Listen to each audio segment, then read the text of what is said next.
Hi, it's Steve from Part Select. In this video, we'd like to show you how to prepare your lawn trimmer for the upcoming season.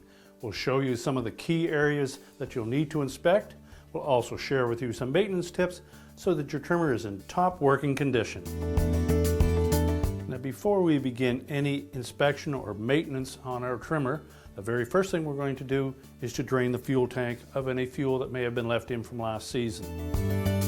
You want to pour this into a clean container so that you can inspect that fuel, and if there's any signs of any dirt or debris in that fuel, you'll want to flush that tank out a few times until it's clean.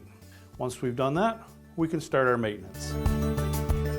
Well, now that we've drained our fuel tank, we can easily move the unit around without any spillage. So our next step is going to be to inspect the air filter. We'll need to remove the cover to expose it. Just remove the cover. And we can inspect that air filter. As you can see with this one, it's quite dirty. So we'll remove that and clean it and dry it and then reinstall it. Now with this felt type of air filter, we simply need to wash that in warm soapy water, make sure it's good and clean, and then dry it well before we put it back into our machine.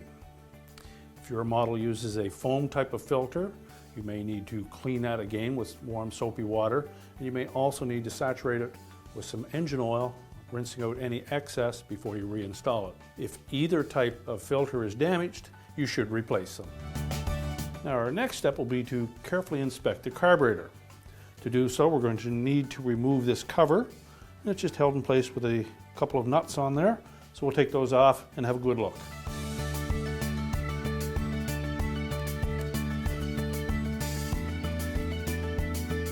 Now, with that cover off, we have full access to our carburetor. One of the first things we'll check is this primer or purge bulb. Look for any signs of cracking or aging, and if so, you'll need to replace that. You would simply remove these two screws, lift that holder off, and you can replace that bulb. Also check the operation of the choke. Make sure that it stops in the detents.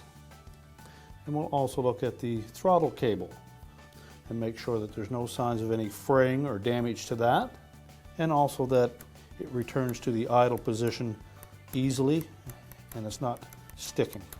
And as well, since we noticed a little bit of dirt in that fuel tank, we're going to give that carburetor just a little shot of carburetor cleaner through the opening by the choke.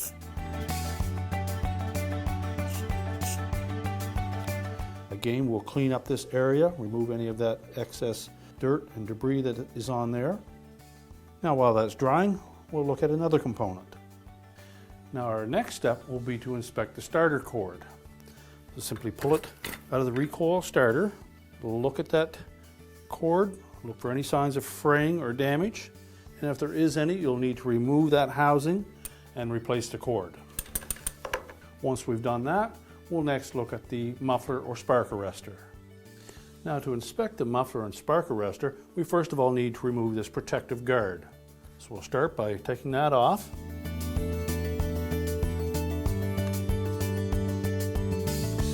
And now we can look at that muffler, taking careful note for any signs of corrosion or rust that may impair the performance of it. Now the muffler doesn't show any signs of corrosion, but we're going to remove this little cover to check the spark arrestor as well.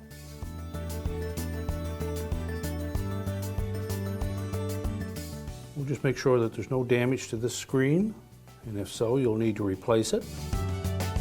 Well, we've checked out the screen. There's no signs of any damage or corrosion to that, so we'll just replace that, put the cover back on, and then our guard, and we're ready to move on.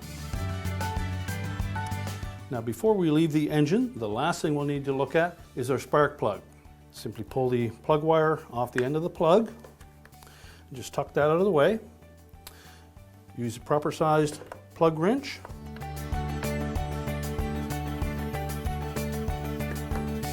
And then remove the plug, and then we'll inspect it.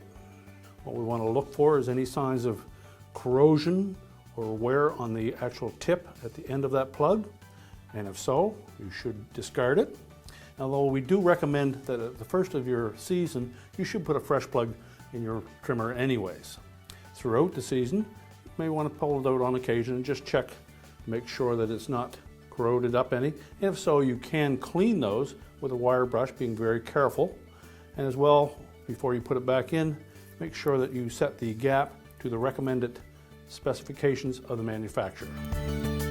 Now that we've checked out the engine component of our trimmer, and we've replaced any necessary components and done all the necessary maintenance, we're next going to look at the trimmer head. Now the first thing we want to look at this end of our trimmer is the guard.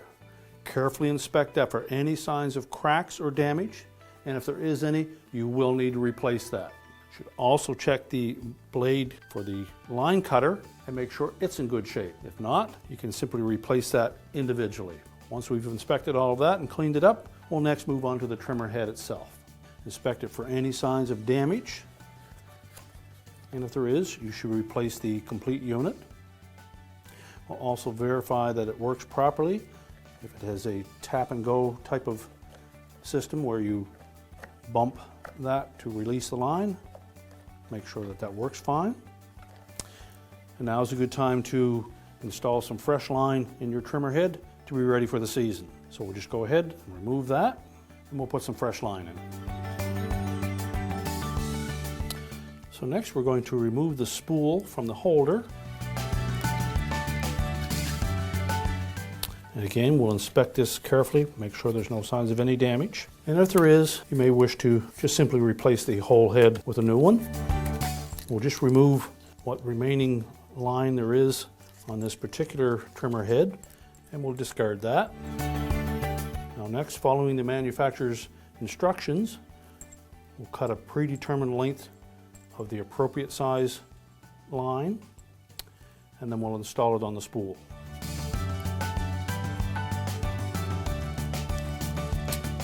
And again, be sure that you don't put any more line on that spool than is recommended. And now we're ready to reinstall that spool into the holder. You should have roughly an equal amount of line out of both ends. And now we're ready to put that assembly back on the trimmer head. So next we'll carefully line up the tabs on the base with the openings on the trimmer head itself.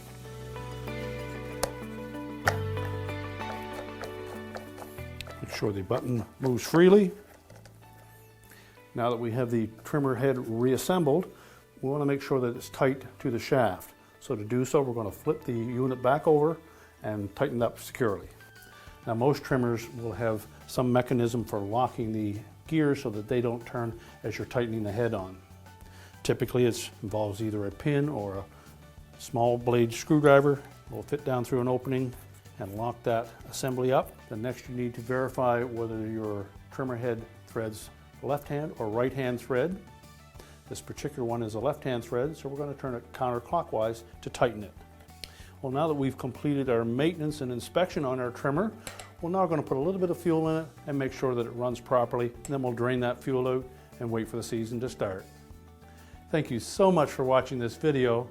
We certainly hope that the tips that we've shown you today help you get your trimmer in top working order. For more videos on appliance repair, maintenance, and cleaning tips, be sure to visit our website. And be sure to subscribe so you don't miss a thing.